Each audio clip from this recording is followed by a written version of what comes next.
Aujourd'hui, une vidéo sur l'autodiscipline. Comment devenir autodiscipliné? Alors avant de commencer cette vidéo, il faut vraiment que tu saches quelque chose, je dois te le dire. Par le passé, j'étais la personne la moins autodisciplinée du monde. Tu peux pas faire pire que moi quand j'étais entre mes 15 ans et mes 25 ans, on va dire. J'étais la personne la moins disciplinée du monde. C'est-à-dire que tu as le niveau autodiscipline 0 ici, moi j'étais encore en dessous si tu veux. Donc je sais de quoi je parle quand je parle de travail sur l'autodiscipline et c'est pour ça que j'ai eu envie de t'en parler aujourd'hui. J'ai eu envie de t'en parler parce que je te parle d'expérience, j'ai fait un vrai travail là-dessus. Et si tu m'avais dit que je serais devenu, je suis pas encore une machine d'autodiscipline, mais je suis quand même assez autodiscipliné aujourd'hui, si tu m'avais dit ça quelques années plus tôt, je t'aurais vraiment pas cru. Et c'est pour ça que j'ai envie de t'en parler. Et j'ai envie de t'en parler également parce que l'autodiscipline, c'est hyper important. Tu peux pas atteindre tes objectifs, tu peux pas réaliser tes rêves, tu peux pas aller où tu veux dans la vie si tu n'es pas autodiscipliné, tout simplement parce que la réussite, peu importe le domaine, c'est un processus, c'est une répétition d'action, encore, c'est pas un événement ponctuel si tu veux. Et donc, pour atteindre la réussite comme toi tu l'entends, ton sens à toi, ta définition à toi du succès, eh bien tu as besoin d'autodiscipline sur la route. Donc je voudrais te partager ici 3 conseils concrets que tu vas pouvoir mettre en application directement pour être plus autodiscipliné. Mais avant tout, ce qu'il faut bien comprendre, c'est que l'autodiscipline, je pense que c'est beaucoup un problème d'identité.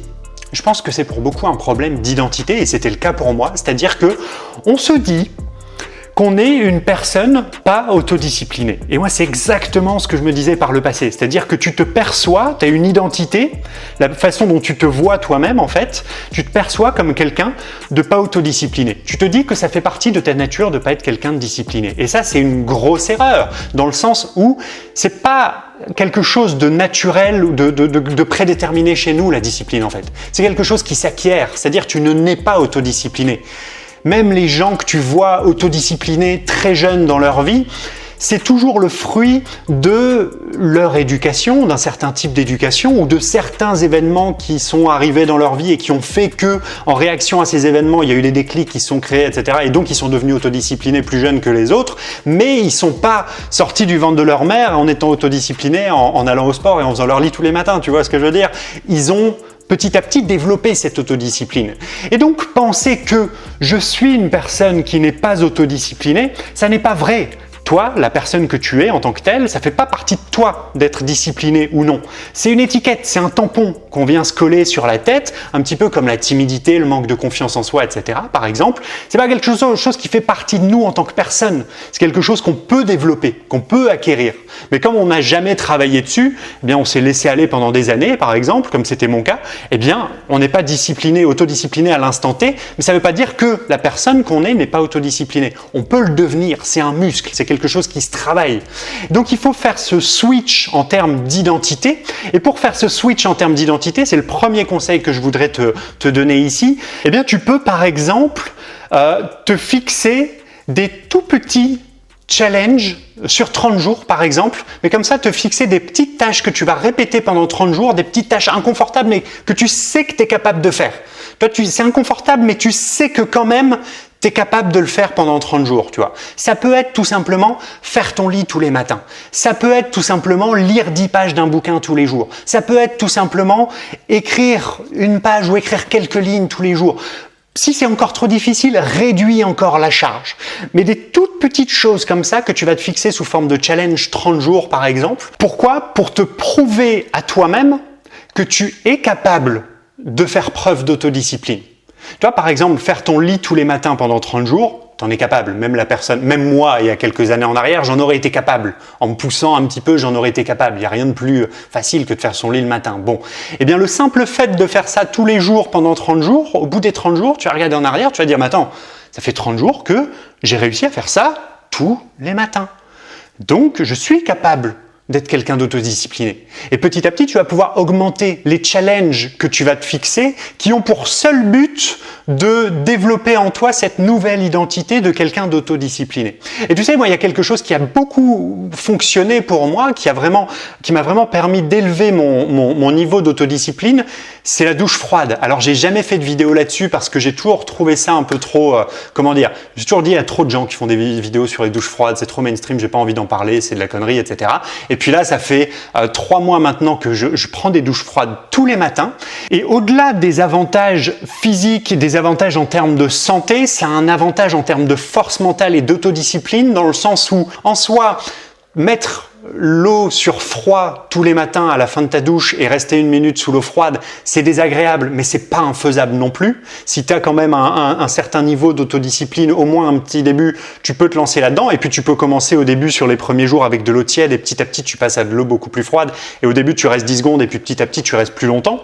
Mais ce qui est vraiment intéressant là-dedans, c'est que tous les jours, à chaque fois que tu as terminé ta douche froide et que tu sors de ta douche, tu as cette sensation de victoire, tu vois. Et c'est d'ailleurs quelque chose que je t'invite à faire, c'est à fêter pleinement ces toutes petites réussites, tu vois, ces toutes petites victoires, à les vivre pleinement émotionnellement. Parce que quand tu les vis pleinement émotionnellement, tu sais que la victoire, quand on a une victoire, il y a une réaction biologique, hormonale qui se fait à l'intérieur de nous. Alors ça génère de la dopamine notamment et d'autres hormones. Je n'ai pas le détail exact de la réaction biologique, mais je sais qu'il y a une réaction biologique. Et au-delà de ça, eh bien, t'as ce sentiment de victoire et tu te dis, tu vois, putain, je l'ai fait.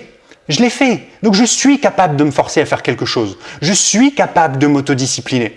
Et toi, c'est des toutes petites choses comme ça qui vont petit à petit changer la perception que tu as de toi-même en fait. Donc ça, c'était le premier aspect. C'est de faire des petites choses, des petits challenges comme ça. Petit à petit, tu augmentes la difficulté. Mais au début, tu commences par des choses dont tu sais à l'avance que tu vas être capable de les faire et de fêter la réussite de ces choses-là. Et il y a aussi l'idée en fêtant la réussite de ces choses-là, et c'est pour ça que c'est important, et c'est pour ça qu'en développement personnel, on parle souvent de fêter ces petites victoires, etc. Il y a aussi l'idée d'associer du plaisir à ça. Il y a aussi l'idée d'associer du plaisir à l'autodiscipline en fait. Parce que quand tu fêtes ta victoire, quand tu célèbres, tu prends du plaisir. Et donc tu associes inconsciemment, tu associes plaisir à réalisation de la tâche, à autodiscipline. Le deuxième conseil que je voudrais te partager, ça va être d'optimiser le positif, les avantages de la tâche en question pour laquelle tu as besoin d'autodiscipline, optimiser, amplifier ces avantages et réduire un maximum ces contraintes. Qu'est-ce que ça veut dire? Les avantages que tu vas trouver dans une tâche, ça va être 2 choses. Premièrement, ça va être le plaisir, parce qu'on est des êtres de plaisir, c'est comme ça, on est drivé par le plaisir. Quand tu manges quelque chose, c'est parce que tu prends plaisir à le manger, tu vois, on s'alimente par plaisir à la base, c'est pareil pour la reproduction, etc. Le plaisir, c'est vraiment un moteur. Donc on est comme ça et donc il faut s'en servir. Et la deuxième chose, le deuxième avantage de faire une tâche, c'est les raisons que tu vas trouver à faire cette tâche, c'est-à-dire le pourquoi, le fameux pourquoi. Tu vois que je peux pas m'empêcher d'en parler dans toutes les vidéos. Le pourquoi est-ce que tu fais les choses et quels avantages est-ce que ça va t'amener. Donc l'idée, ça va être d'amplifier ces 2 aspects. Plaisir, déjà en trouvant le moyen effectivement de prendre un maximum de plaisir dans les tâches que tu fais, et ça on le répétera jamais assez, mais tu t'auras jamais autant de motivation, d'autodiscipline à faire quelque chose que tu aimes faire que quelque chose que tu n'aimes pas faire, évidemment. Alors soit tu trouves le moyen dans ta vie de faire beaucoup plus de choses que tu aimes faire, soit tu trouves le moyen de trouver du plaisir même dans les choses que tu n'aimes pas faire, et d'optimiser ces choses-là, mais il faut que tu trouves le moyen d'optimiser ce plaisir, nécessairement. Tu pourras pas faire quelque chose tous les jours que tu détestes. C'est pas possible. Il faut que tu apprennes à prendre du plaisir dans ce qu'on appelle le process, tu vois, à aimer ce que tu fais. Et la deuxième chose, ça va être d'amplifier les raisons, donc le pourquoi, et idéalement le plus à court terme possible. Parce qu'encore une fois, on est des êtres humains et on est dans le short-term gratification, tu sais, la gratification à court terme. On est très mauvais pour se visualiser à long terme, pour se transposer à 5, à 10 ans, à 20 ans. Plus les avantages, plus tes raisons, plus ton pourquoi sera à court terme, plus ce sera motivant pour toi. Donc essaye de trouver un maximum de raisons et d'amplifier ces raisons. Et ça peut être aussi facile que, aussi bête que comment est-ce que je vais me sentir une fois que je l'aurai fait ce truc-là? Ça peut être une très bonne raison. Tu sais, moi, c'est une des très bonnes raisons qui m'a poussé pendant longtemps à aller au sport le jour du leg day, tu sais, le jour des jambes. Moi, pendant longtemps, je détestais le jour des jambes. Aujourd'hui, petit à petit, je commence à l'apprécier, tu vois. Mais pendant longtemps, je le détestais. Et ce qui m'aidait vraiment à le faire, c'est que je m'imaginais comment est-ce que je vais me sentir une fois que je l'aurai fait. Mais vraiment, tu vois, comment le bien-être émotionnel, physique que je vais ressentir après l'avoir fait, et aussi surtout la fierté. Par opposition à comment est-ce que je vais me sentir si je le fais pas, tu vois, la culpabilité, passer toute ta journée à savoir que tu aurais dû le faire mais que tu l'as pas fait, tu te sens pas bien, t'es pas fier de toi, etc. Donc tu peux utiliser la visualisation comme ça, mais à court terme. Comment je vais me sentir juste après ce truc de cette séance de sport d'1 heure que je dois faire, tu vois. Ça peut être une raison. Après, à toi de trouver d'autres raisons et d'amplifier un maximum, d'optimiser un maximum ces raisons pour que ce soit finalement rationnellement le plus intéressant et le plus motivant pour toi de faire cette tâche en question. Et le troisième conseil que je voudrais te donner, c'est de passer dans ta tête du « je veux » au « je dois ». De passer du « je veux » au « je dois ». Et c'est très différent entre « je veux » et « je dois ». Transformer l'envie de faire quelque chose en nécessité de faire quelque chose. En « j'ai pas le choix que de faire cette chose » en fait. Et tu as deux façons de faire ça. En fait, tu en as plus, mais je vais t'en donner deux ici. La première façon, c'est de t'engager avec toi-même. Te signer un vrai contrat avec toi-même où tu t'engages avec toi-même et tu dates et tu signes. Tu t'engages avec toi-même à faire cette tâche tous les jours ou tous les 2 jours ou toutes les semaines selon la tâche que tu veux mettre en application, le nouveau truc que tu veux implémenter dans ta vie.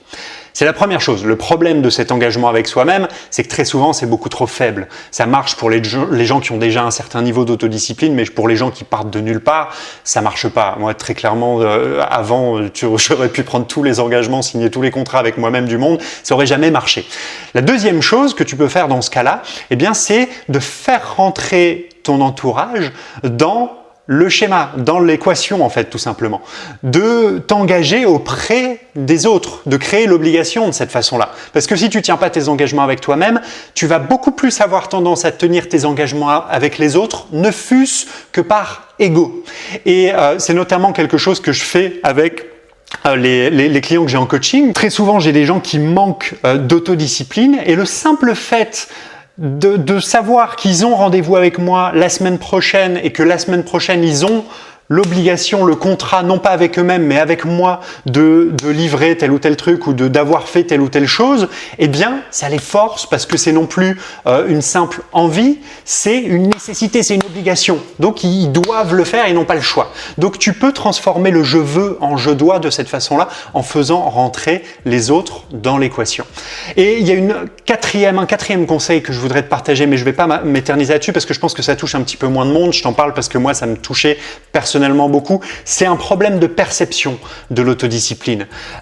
Il faut que tu changes ta perception de l'autodiscipline. Et si je te dis ça, c'est parce que moi, pendant des années, je voyais l'autodiscipline un petit peu comme de la maniaquerie. Dans ma tête, les gens qui étaient autodisciplinés, c'était des maniaques, tu vois. Et moi, je me disais, moi, je suis quelqu'un de libre, je suis quelqu'un de spontané, j'aime bien être dans le lâcher-prise. Et donc, ce serait pas cohérent avec qui je suis de m'autodiscipliner. Et évidemment, c'était une grosse connerie. Tu peux tout à fait être autodiscipliné et être dans le lâcher-prise. Et j'ai même envie de te dire, les gens qui sont autodisciplinés et qui font les choses en temps et en heure, une fois qu'ils ont fait les choses, ils peuvent lâcher prise tranquillement. Alors que toi, qui est soi-disant spontané dans le lâcher-prise, quand tu es dans la procrastination en permanence, que tu reportes tout ce que tu dois faire en permanence, que tu n'as aucune autodiscipline, tu es toujours dans ta tête, tu vois, en train de te dire « Putain, j'aurais dû faire ça. Putain, j'ai pas fait ça, j'aurais dû faire ça. Putain. » Et finalement, tu lâches jamais prise. Donc, c'est vraiment une illusion de penser qu'on lâche plus prise en n'étant pas autodiscipliné. Non, c'est l'inverse qui se passe. Et donc, il faut vraiment que tu fasses, si toi, tu es dans la situation dans laquelle j'étais, que tu fasses ce switch aussi mental sur ta perception de l'autodiscipline. Autodiscipline n'est pas égale à maniaquerie, qu'on soit d'accord. J'espère que cette vidéo t'aura plu, t'aura amené de la valeur, t'aura aidé à t'autodiscipliner. Je sais que c'est dur, mais c'est tellement, tellement important. Et surtout, petit à petit, plus on gagne en autodiscipline, plus ça devient facile en fait, plus ça devient facile. Alors je vais pas te dire que c'est toujours facile. Bien sûr, il y a des jours où tu te lèves, tu n'as pas envie de faire les choses. Mais la différence, c'est qu'avec le temps, il n'y a même plus de décision à prendre en fait, tu vois. Il n'y a plus de décision à prendre.